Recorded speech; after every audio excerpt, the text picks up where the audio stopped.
নমস্কার বন্ধুরা, আমি লক্ষ্মী রান্নাঘরে সবাইকে স্বাগত। আজকে আমি থোর দিয়ে অসাধারণ একটি নিরামিষ রেসিপি নিয়ে চলে এসেছি। বন্ধুরা, তোমরা প্রথম থেকে শেষ পর্যন্ত দেখতে থাকো। তো চলো বন্ধুরা, শুরু করা যাক।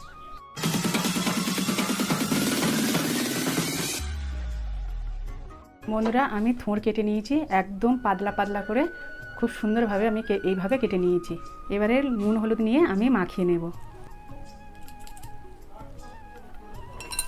ভালো করে একটু চটকে নেব বন্ধুরা।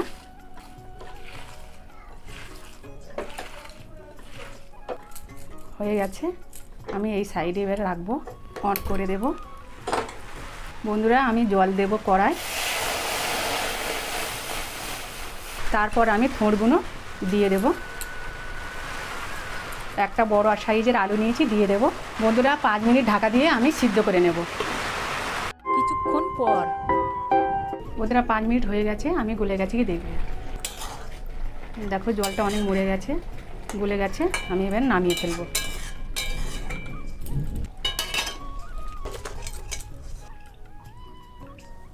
বন্ধুরা, আমি ঠান্ডা করে নেব একটু। কিছুক্ষণ পর বন্ধুরা ঠান্ডা হয়ে গেছে, এবার আমি থোড়টা আর আলুটা ভালো করে মেখে নেব।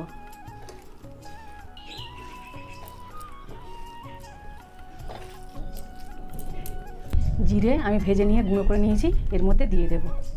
ধনে এটাও ভাজা করে আমি বেটে নিয়েছি, অল্প করে লবণ দিচ্ছি, দিয়ে আমি ভালো করে মেখে নেব।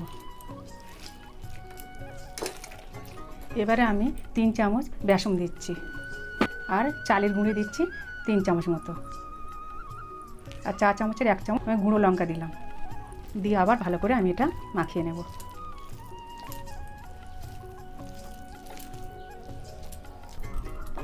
মাখা হয়ে গেছে বন্ধুরা, আমি এবারে বলের মতন একটু শেপ করে নেব। তোমরা বলের মতন শেপ দিয়ে নিতে পারো, নয়তো এইভাবে চপের মতন এইভাবে শেপ দিয়ে নিতে পারো।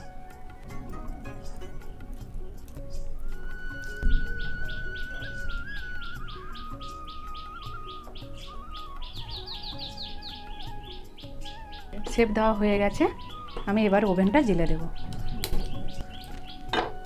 বন্ধুরা, কড়া গরম হয়ে গেছে, আর রিফাইন তেল দেব। বন্ধুরা, তেল গরম হয়ে গেছে, আমি এবারে একে একে ছাড়বো, ভেজে নেব আমি।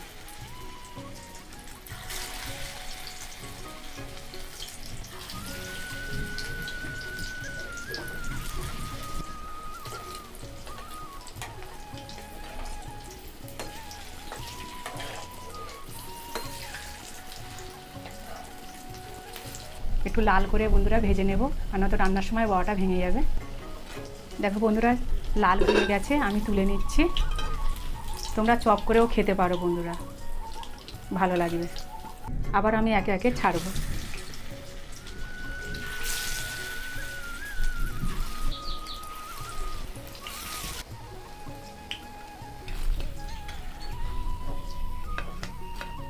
বন্ধুরা, আমি 2 চামচ তেল দেব। বন্ধুরা, এরপর আমি বড়িগুলো ভেজে নেব।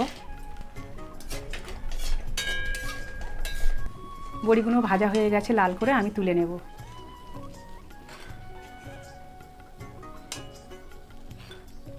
ওই তেলে বন্ধুরা আমি বেগুনগুলো ভেজে নেব। আমি একটু হলুদ দেব, আর সামান্য লবণ দিয়ে আমি ভেজে নেব। আমি একটু ঢাকা দেব বন্ধুরা। কিছুক্ষণ পর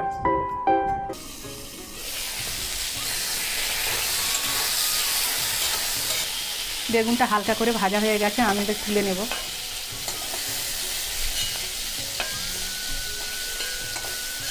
তারপর আমি আলুগুলো ভেজে নেব বন্ধুরা, একটু হালকা করে। বন্ধুরা, আমি আর একটু তেল দেব, সামান্য হলুদ দেব। কিছুক্ষণ একটু ঢাকা দিয়ে রাখছি। কিছুক্ষণ পর আমি এবারে একটু নেড়ে দেব। আমি তুলে নিচ্ছি বন্ধুরা। ওই তেলে আরেকটু তেল দেব। আমি ফোড়নে একটা তেজপাতা দিচ্ছি, 2টো শুকনো লঙ্কা আর 5 ফোড়ন।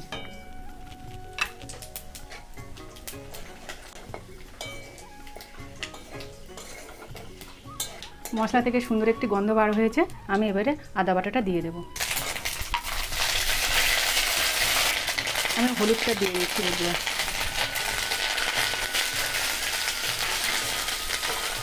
হলুদ দিলে আদাটা ছেটকাবে না বেশি। আমি জিরের গুঁড়ো দেব, ধনের গুঁড়ো, 1 চামচ কাঁচা লঙ্কা বাটা,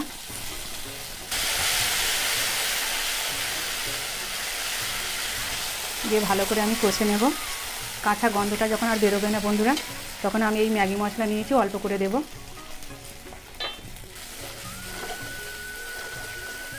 আমি ভাজার সময় অল্প অল্প করে সব লবণ দিয়েছি, ওই জন্য পরিমাণ মতন আমি লবণ দিচ্ছি।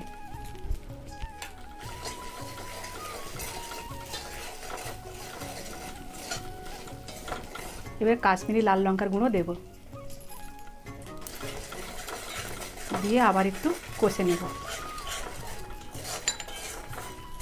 মশলা থেকে তেল ছাড়া আরম্ভ হয়ে গেছে, আমি এবারে জল দিয়ে দেব।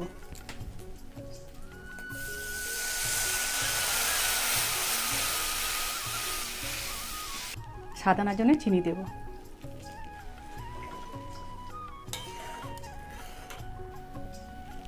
আর একটু সামান্য হলুদ গুঁড়ো দেব। ঝোল ফুটে গেছে বন্ধুরা, আমি এইবারে এইগুলো ছেড়ে দেব।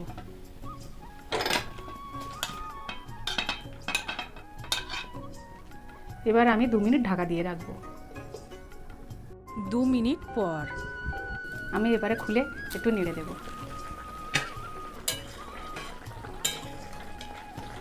ভেজে রাখা বড়িগুলো দিয়ে দেব। তারপর বন্ধুরা ভেজে রাখা বড়াগুলো আমি এর উপর দিয়ে দেব।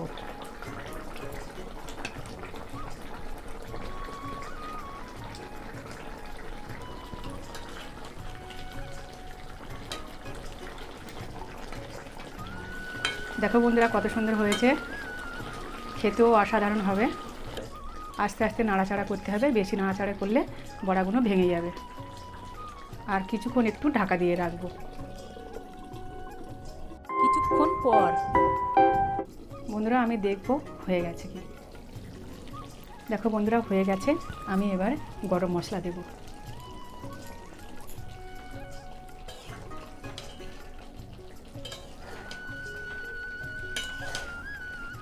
আমি অফ করে দিচ্ছি। আমি এবার ঢেলে নেব।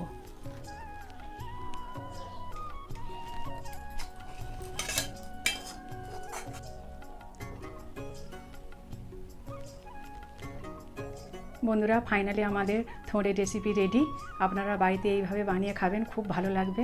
আর ভালো যদি লাগে একটা লাইক করে দেবে, আর নতুন বন্ধু যারা হবে একটা সাবস্ক্রাইব করে আমার পাশে থাকবে।